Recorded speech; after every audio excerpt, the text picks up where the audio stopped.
আসসালামু আলাইকুম, কেমন আছেন সবাই? আজকে আমি আম দিয়ে আইসক্রিম তৈরি করব। দুইভাবে তৈরি করব।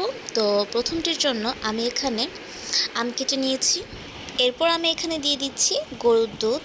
দুধটা আমি একবারে দিচ্ছি না, প্রথম কিছুটা দিয়ে ব্লেন্ড করব, দেন আবার বাকিটা দিব। এরপর আমি এখানে দিয়ে দিয়েছি হুইপড ক্রিম। ক্রিমটা আমার আগে বানানো ছিল, সেজন্য আর আমি নতুন করে তৈরি করে নিই, সেটা ইউজ করছি। আর এরপর দিয়ে দিচ্ছি পরিমাণ মতো চিনি।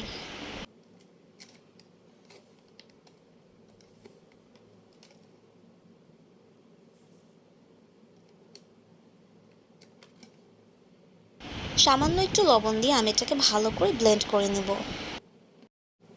ব্লেন্ড করা হয়ে গেছে। এরপর আমি অফ স্ক্রিনে বাকি দুধটাও মিক্স করে নিয়েছি।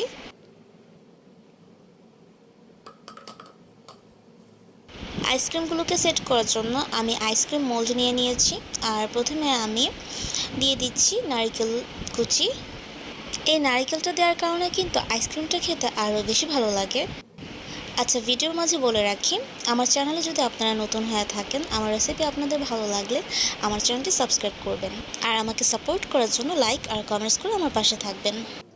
নারিকেলটা দেওয়া হয়ে গেলে এরপর আমি যে আইসক্রিমের মিক্সচারটা তৈরি করে রেখেছিলাম সেটা অল্প অল্প করে দিয়ে দিব।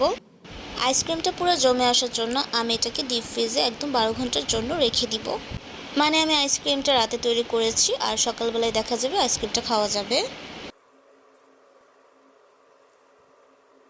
মোটামুটি অনেকগুলো আইসক্রিম হয়ে গিয়েছিল, সেই জন্য আমি কিছু ওয়ান টাইম কাপ নিয়ে নিয়েছি আর সেটাতেও আইসক্রিমটা দিয়ে আমি এটাকেও সেট করে নেব।